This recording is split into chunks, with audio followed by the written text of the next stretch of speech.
তো বন্ধুরা, আজকে ছোট্ট একটা ভিডিও নিয়ে আপনাদের কাছে চলে এলাম। পুরীর এই সেই লাইট হাউস, যে লাইট হাউসকে আমরা অনেকেই মিস করি। পুরীতে ঘুরতে যাই, অথচ লাইট হাউসে আমরা যাই না। তাই আমরা সপরিবারে সকলে চলে এলাম এই লাইট হাউসে। এবং 112টা সিঁড়ি আছে। সেই 112টা সিঁড়ি পেরিয়ে এবং মাথায় পিছু 10 টাকা করে টিকিট কেটে বিকেল 4টে থেকে 5টার মধ্যে যেতে হয়। সেই সময়টা খোলা থাকে। তো আমরা লাইট হাউসের ওপরে উঠে যে মনোরম দৃশ্যগুলো দেখেছি, সেই দৃশ্যগুলোই আপনাদের সঙ্গে আলোচনা করব। এই যে আমি আছি, আমরা সকলে উপস্থিত আছি।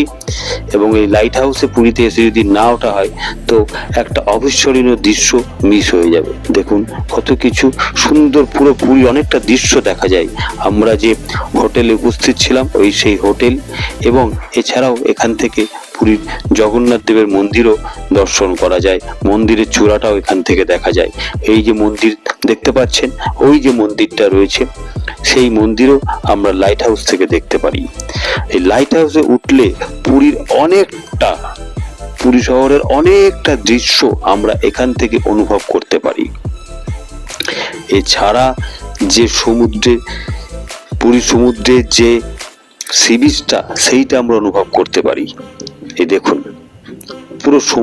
পুরো পুরীর দৃশ্যটাকে আমরা দেখতে পাচ্ছি। এবং তার সাথে সাথে আমরা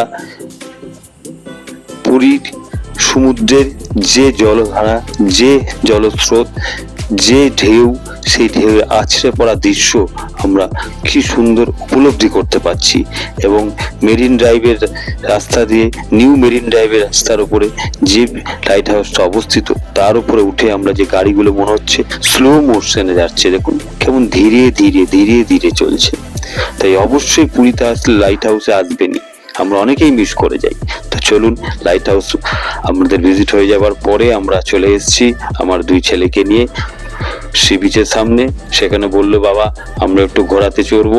তো আগের দিন রাতে ওদের সাথে আমি উঠে চড়েছিলাম, তো বিষয় হচ্ছে ঝাঁকুনি। তারপরের দিন ওরা বললো, বাবা ঘোরাতে চড়বো। আমরা চলো, ঠিক আছে চলো, তোমরা 2 ভাই বসো। তো ঘোরাতে যাচ্ছে, চড়ছে পুরী সি বিচের ওপরে। তাই আপনাদের কাছে বলে রাখলাম, পুরীতে এরপরে আসলে, আমরা তো পুরীর বিভিন্ন জায়গাতে ঘুরি, বিভিন্ন জায়গায় যাই, বিভিন্ন স্থান দর্শন করি। তো লাইট হাউসও একবার এসে ঘুরে যাবেন। তো এরপরেও আরো ছোট ভিডিও নিয়ে আপনাদের কাছে আসবো। যদি ভালো লেগে থাকে অবশ্যই লাইক, কমেন্ট এবং সাবস্ক্রাইব করে দেবেন, এবং তার সাথে সাথে শেয়ার করবেন। অবশ্যই সাবস্ক্রাইব করতে ভুলবেন না। তাহলে পরবর্তীকালে আমার যে নতুন ভিডিও আছে, সেগুলো আপনাদের সামনে তুলে ধরতে পারবো। সকলে আপনারা ভালো থাকবেন, সুস্থ থাকবেন, এবং দেখা হচ্ছে পরবর্তী আবার একটা নতুন ব্লগ নিয়ে। আবার বলে যাচ্ছি, আসলেই অবশ্যই লাইট হাউসটা ভিজিট করবেন। সকলে ভালো থাকবেন। ধন্যবাদ। টাটা।